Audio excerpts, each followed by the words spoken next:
Okay, guys, this is chapter 19, Fall or Fly. Sheets of rain slapped the sides of the barn. The temperature outside was dropping fast, but inside the barn it was filled with warmth. Lodestar and Sirach stood near the front of the barn. They had been speaking in whispers for hours.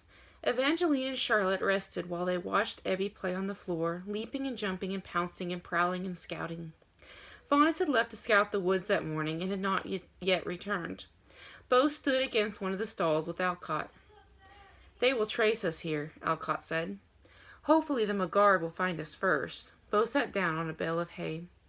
"The enemy has been tracking longer," Alcott said softly. He sat down by Bo. "The Magard will find us, of that I am sure, but I do not know if it will be in time."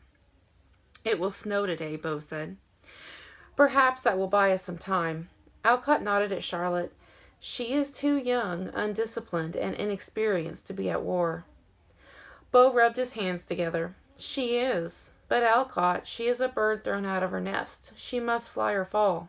I don't like it any more than you do, but we can't change her course." He leaned back against the wall. "You don't know her like I do. She's fierce. She'll find her wings and fly." "I suppose she's not the first to be thrown into a war unready." Bo nodded. "She is mine, you know." "I know." Alcott stood and straightened his jacket. "I will protect her on the ground when you fight in the air." "Thank you, my friend." Lodestar and Sirach opened the barn door, straining against the wind. Faunus and Fauna entered. A fawn on a homemade stretcher of tree branches and bark was between them. They laid it near the fire and fell to their knees. "He's dying," Lodestar said. "Who is he?" "A traitor." Faunus looked over at Evangeline. "Could you make a truth serum?" "I could," Evangeline said. She knelt down by the fawn and stroked his forehead. "I would prefer to ask him first." Faunus narrowed his eyes and shook his head. "I have been following you all since you left. You were being tracked." Fauna glared at Evangeline, then at Charlotte. "It wasn't hard since you were going so slowly and were as loud as sightseeing Danes," she added indignantly. Alcott tugged at one of the braided sections of his beard and walked to the back of the barn. Bo joined him. Fauna rolled her eyes and then batted her eyelashes. Prideful men. She tapped the gun attached to her boot. "Faunus and I could have made this a faster, more efficient trip, but no, you all insisted on living in the Stone Ages." "There's nothing wrong with tradition," Alcott argued. His fingers gripped his mattock. "There's nothing wrong with transformation either," Faunus spit back. He looked up at Charlotte quickly, but then dropped his eyes back down to the fawn on the stretcher. "Enough," Lodestar commanded. "Tradition and transformation are both useful tools, but it does take time and experience to learn when to use which one." Fauna stood and swung her long brown braid to her back. She straightened her ripped blue jean skirt and unzipped her matching jacket a little. "Faunus and I finally met up this morning, and I told him what I had seen the last few days. We killed one of them escaped, and the third we captured." She crossed her arms and looked down at him. "He will not live much longer, but perhaps he can live long enough to provide us with important information." "I don't know if I have what I need to make it," Evangeline confessed. "I have what you need," Faunus countered. "I've never made it on my own before." "Then today will be your first time." "You presume too much, Fawn. You waste time, elf." "That's enough." Bo stepped in between them. "We are going to die, bird." Faunus stood and shoved Bo back. "Another league of biters is headed this way as we speak." "Then we don't have the time to make the serum," Evangeline said quietly. "No," Faunus said. "We don't have time to make the serum." He grabbed a saddle off the wall and tossed it across the room. "We don't have time for the dragon to grow up. We don't have time for the girl to learn her powers." He kicked a bale of hay. "We don't have time to wait for the Magard. We don't have time." "You have time for one thing, Fawn," Sirach said. "And what is that, Centaur?" "You have time to run." Faunus straightened his back. "I don't run from fights, Four Hooves." "I didn't tell you to run from the fight, Two Hooves," Sirach smiled. "We are near your home territory, are we not? I bet that between you and Fauna you could round up many of your children and be back here in time to rip apart some biters with us." "That would leave you with two less." "Only for a short time," Alcott said. He strode over to Faunus and nodded up to him. "Let's see if your team of impromptu fawns can make it here before the Magard does." "You're on." Faunus jumped into the air. "Come on, my Fauna. We rally the troops." Bo placed his hand on Alcott's shoulder after the fawns had left. "You deliberately baited him." "Didn't we all?" Charlotte tucked her hand into Bo's hand and leaned against his arm. "What do we do about the fawn they left?" "We need a healer." Evangeline looked over at Lodestar. Lodestar shook her head. I cannot with that one. Alcott kneeled down with Evangeline. Let's you and I have a look and see what we can do. He opened his pack and brought out his first aid kit. Bo led Charlotte to the back of the barn. Ebby flew in circles above them and jumped between the rafters. Dirt and dust and hay drifted down and settled into their hair. Bo dusted off Charlotte's shoulders and the top of her head. She smiled at him and returned the favor. Bo watched her care for him as he tried to choose which words to say to her now. Words were important, he knew that much. His father had always had the right words for him at the right times. Charlotte, he stopped her dusting and held her hands. Remember what Zarok taught you. You must be decisive, strong, and lethal. She frowned at him. Are you patronizing me, Bo? You've seen one battle, and one battle is enough, Lottie, not to mention what you don't know about me. He took a step back, but kept a hold of her hands. I'm not patronizing you. It's nervous energy, that's all. Do you think I can handle it? Yes, I do. She stepped forward. I told you what I told you on the beach because I was being honest about my fears, but it doesn't mean that I won't face them. I'm going to do this, Bo. I won't back down. I know, he shrugged. Besides, I'm not at all that worried about you. Your stench alone will probably drive off half the enemy. Bo, Charlotte laughed and hugged him. You always know what I need. He wrapped an arm around her and wiped a single tear from his eye. The room was distracted and Charlotte was facing away from him. Nobody would know. He wrapped his other arm around her and held her tighter. Please let her live. Please let our story continue past this chapter. The fawn gasped and groaned. Bo, help me hold him down. Alcott waved him over. No, the fawn rolled himself into the fire. Bo grabbed his legs and rolled him back out of the fire. Alcott covered him with the blanket. The men furiously fought the flames with the blanket. When they were out, Alcott laid his hands on the fawn's chest. It is over for this one. I will dispose of him, Zarok said. I'll go with you, Bo said. He nodded once at the centaur slowly. Zarok knew very well who his family was and what they did for a living. Maybe we can do a little bit of our own scouting before the snow falls. Be careful, Charlotte locked eyes with him. Be prudent, Evangeline added. He nodded. That's exactly what he was going to be. Zarok grabbed the fawn by its hooves, and they stepped out into the howling wind. Already snowflakes swept past their faces. It was not cold enough to stick. They had just enough time to do what needed to be done. They found a secluded spot north of the barn in hopes that the enemy would spot the new trace of magic and think they were traveling north. It was a long shot, but perhaps he and Zarok could return in time to move them all to another safe spot. But where would they go? With the storm approaching, it didn't make sense to leave the barn, and the enemy would at least search it. Bo looked up at Zarok's creased forehead. He and Lodestar had likely already thought through many similar scenarios. The process of extracting recent memories from the dead fawn was complicated, but Bo could do it in his sleep. It wasn't completely true that the magical world was soft in the middle. The real truth varied with each species of Magani. Charlotte didn't see it yet.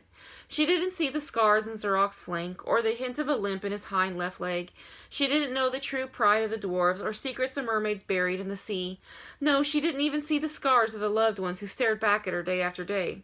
But then, who really did see each other's scars? He couldn't see hers, but he could feel them. There was a hidden layer of her now. The foundation was dug the last few years. The cement was laid with her transformation.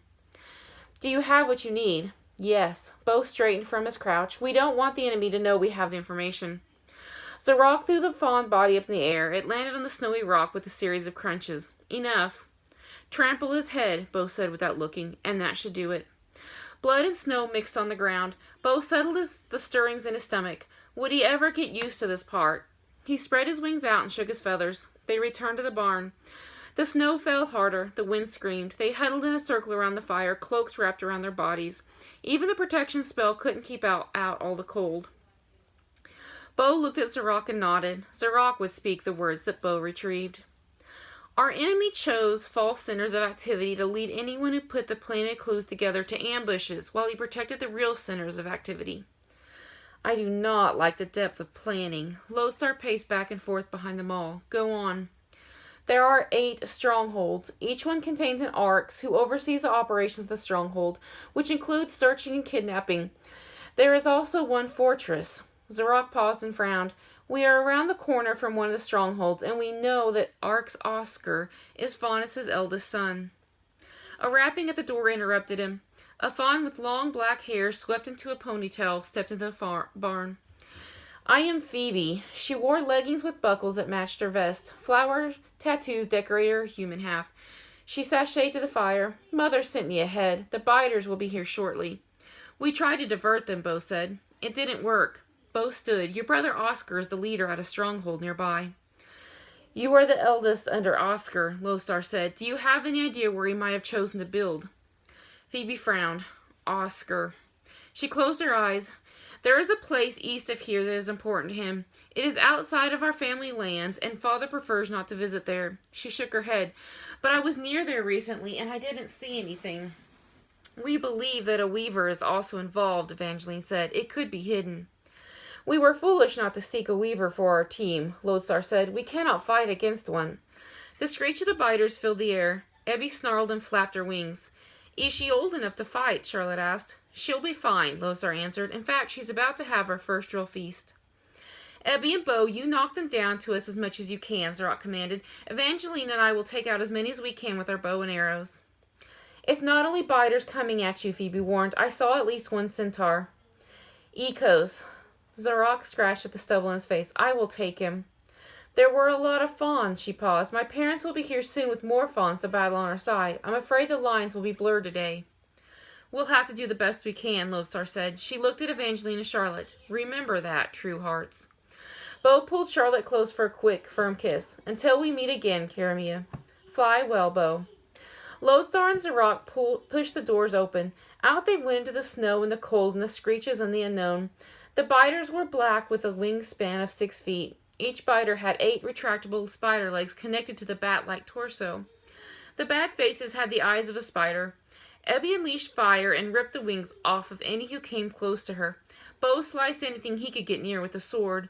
Today the biters split into 2 groups. One flew in the air like a black cloud, while the second moved over the earth like an oil spill. Time passed, but Bo couldn't be sure of the speed.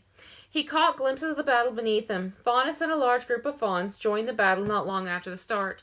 Zarok paired off with Ecos, while Lodestar took on 2 other centaurs. She quickly beheaded them and turned toward the half-giants who brought up the rear of the enemy formation. Alcott dominated the field with his mattock. Bo saw him take out more than one Magani in one blow more than once. He stayed close to Charlotte, who wielded her quarterstaff well. Evangeline handed her sword with grace and deadly accuracy. The snow fell even harder as arrows ripped across the sky and ended in thuds or screams. Feet ran, hooves clopped, blades crashed. In the air, Ebby and Bo took down the biters one by one. When his right arm tired, he tossed the sword into his left arm and thanked his father silently for making him learn to wield it from both. The stench of the battlefield assaulted his nose. The cold began to bite his fingers, and the heavily falling snow lay thickly on the ground. There was a loud bellow, and Bo looked down to see Ecos go down by Zarok's hand. The enemy line consisted of fawns, who stood stunned. Ecos must have been their leader. Surrender, Zarok demanded. Surrender or die. We will not, they yelled. We will fight to the end for our master. And what of your father? Faunus yelled at them. Why do my children betray me? If we do not betray you, we betray ourselves, one of them cried out. The darkness, it calls us from within. We must listen to it. The darkness you speak of is using his pawns, Lodestar called out. You cannot let it in. You can let it out. You have let it in, and you can let it out. You would be wise to join us. Oscar will spare your lives if you surrender. You were quite mistaken, Lodestar responded. Your brother uses your bodies as a shield instead of fighting himself. You will stand and fight for a coward. There was a thundering in the distance. The enemy fawns leapt up and shouted toward the sky. Your destruction draws near. They turned and ran. There was a loud boom and more thundering, and the snow blanketed the ground harder. Bo landed near the others. What's wrong with the weather? It's not weather, Lodestar said quietly. Get to the barn and I'll explain. Alcott, I hope the Magard is here soon. Our numbers will not withstand what comes next. And that is chapter 19. Thanks, guys.